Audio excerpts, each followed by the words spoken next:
কামনা বাসনা থাকলে তো মন অশান্ত হবে, এগুলো পেছনে ছুটে লাভ কি? স্বামীজি বলছেন না, যা চাইবে তা পাবে, আর যা পাবে যখন পাবে তাতে ফেসে যাবে। তাই জন্য বলছেন do not desire anything for you will get it. এটা মোমোসটা আর এটা বলে তো ঠাকুর মার যে ভাব, ঠাকুর মা স্বামীজির ভাব, এটা নয়, এটা উচ্চ ভাব। ধর্মের একটা বিশাল প্রসার আছে, বাসনা মুক্তিও ধর্মের মধ্যে। বলছে দ্বৈধ বিভক্ত ধর্ম প্রবৃত্তি লক্ষণ নিবৃত্তি লক্ষণ আছে।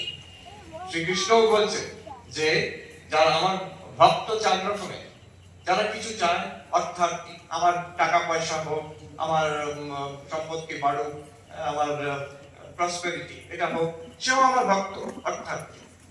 আবার বলছেন যে আত্ম, যে যা কিছু চাই না কিন্তু বিপদে আছে, অনেক দুঃখ কষ্ট।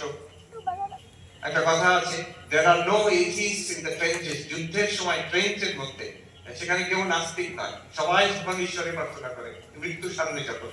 কাকে উপরে আছেন জিজ্ঞাসু, যে চাইছেন তার কিছু চাই না, তার কোনো বিপদও নেই, ভালোই আছে, কিন্তু সে চাইলে ঈশ্বর কি আছে, ভগবান কি আছে। ঠাকুর এখান থেকে গিয়ে দক্ষিণেশ্বরে তাহার এই যে মাটির প্রতিমা, এই প্রস্তরের প্রতিমা পুজো করছি, এটা কি শুধু শুধু পাথর নাকি জ্যান্ত, নাকি এখানে সত্যি মা আছেন? এই হচ্ছে জিজ্ঞাসা। স্বামী বিবেকানন্দ, নরেন্দ্রনাথ দত্ত তখনকার দিনে কলকাতায় ঘুরে ঘুরে বেড়াচ্ছেন আর জিজ্ঞেস করছেন মানুষকে, যারা বড় বড় ধর্মের জাতক, প্রচারক, দার্শনিক, আপনি কি ঈশ্বরকে দেখেছেন? এই হচ্ছে জিজ্ঞাসা। আমি জাগতিক কিছু চাই না, আমি কোনো যে আমার দুঃখ কষ্ট আছে তার থেকে মুক্তি চাইছি তাও নয়, কিন্তু আমি জানতে চাই ঈশ্বর আছেন কিনা, ভগবান আছেন কিনা, জীবনের শেষ পর্যন্ত উদ্দেশ্য কি, এইটা আমি উপলব্ধি করতে চাই। এটা হচ্ছে স্পিরিচুয়াল সিকার, জিজ্ঞাসা। এর পরে আছে জ্ঞানী, যিনি জ্ঞান লাভ হয়ে গেছেন, যিনি সিদ্ধ হয়ে গেছেন, তিনিও ভক্ত। এই চার রকমের ভক্ত, যে ভগবানের কাছে কিছু চাইছে।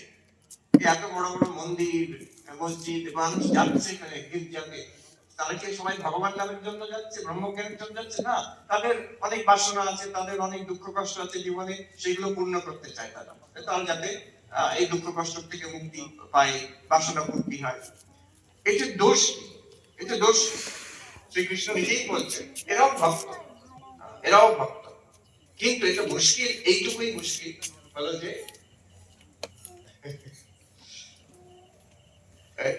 এইটুকুই মুশকিল হলো যে এই চক্রকে ফেঁসে থাকবে। মা বলছে এই বাসনার জন্য দেহ থেকে দেহান্তর হয়, যেন একটা খোল থেকে নিয়ে আরেকটা খোলে ঢুকিয়ে দিই। যতক্ষণ বাসনা মুক্তি না হবে ততক্ষণ এই জন্ম মৃত্যু চক্র চলতে থাকবে। এই বাসনা মুক্তির জন্য যে বড় উচ্চ ভাব, এখানে কিন্তু ধর্ম অর্থ কাম মোক্ষ, ধর্ম অর্থ আছে, ধর্ম অর্থ কাম আছে, কিন্তু এটা এখানে যারা আসে, যারা আকৃষ্ট হয়, এরা সবাই মুমুক্ষু, এরা মুক্তিকাম, এরা ঈশ্বরকে চায়, ভগবানকে চায়। এটা অতি উচ্চ ভাব। অনেক জায়গায় এটা বুঝতে পারি, ভারতবর্ষে বুঝতে পারি ত্যাগের ভাব, ভগবান লাভ, ঈশ্বর দর্শন, এগুলো সম্ভব, এগুলো যায়। এটা আমাদের দেশে হাজার হাজার বসেছে কি কোনো সিঁড়িতে, আমার সুযোগ হয়ে যাচ্ছে জীবনে, সবকিছু ভালো চলুক, এটা খারাপ না, এটা হচ্ছে অভ্যুদয়ের পথ, এটা হচ্ছে প্রবৃত্তি। ভেতরে সাপ আছে, ওখানে চলে অনেক সময় হয় মানুষের বিশ্বাস আছে, কেন এরকম মনে হচ্ছে?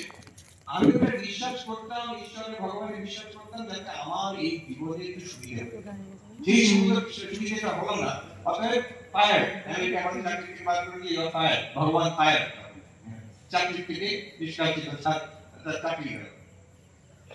উল্টো হচ্ছে মাই লাইফ ফর গড, আমার জীবনের উদ্দেশ্য হচ্ছে ঈশ্বর, ভগবান লাভ, আত্মজ্ঞান, ব্রহ্মজ্ঞান। এই জগৎটা আমার উদ্দেশ্য না, তিনি আমার উদ্দেশ্য। এই সীমিত আমার উদ্দেশ্য না, অনন্ত আমার উদ্দেশ্য। এইটা এই নতুন নবাগত সন্ন্যাসীরা এসেছে, তারা এই জ্বলন্ত এটা প্রতিমূর্তি, যে আমার জগতে কিচ্ছু চাই না, আমার চাই শুধু ঈশ্বর, ব্রহ্ম, আত্মজ্ঞান, মুক্তি আমার সীমিত চাই না, আমার অনন্তকে চাই। এটা কিন্তু বুদ্ধিমানের লক্ষণ। একজন ভক্ত রাজা মহারাজ স্বামী ব্রহ্মানন্দজিকে মঠে বেলুন মঠে প্রণাম করে বলছেন, মহারাজ আপনাদের কি ত্যাগ, আপনাদের কি ত্যাগ, সব ত্যাগ করে ভগবানের কাছে পড়ে আছে। রাজা মহারাজ স্বামী ব্রহ্মানন্দ আরো গভীর ভাবে প্রণাম করে বলছেন, আপনার ত্যাগ আমাদের ছাড়িয়ে গেছে। কেন? আমরা তো কাঠের টুকরোটা ফেলে দিয়ে হিরে চিনিয়েছি, আপনি হিরেটা ফেলে দিয়ে কাঠের টুকরোটা নিয়ে বসে আছেন, এত বড় ত্যাগ আপনার ত্যাগ আমাদের ছাড়িয়ে গেছে। চেষ্টা পেতে ফ্যামিলি সামনে বিরাট কাজ করেছে, অনেক কিছু।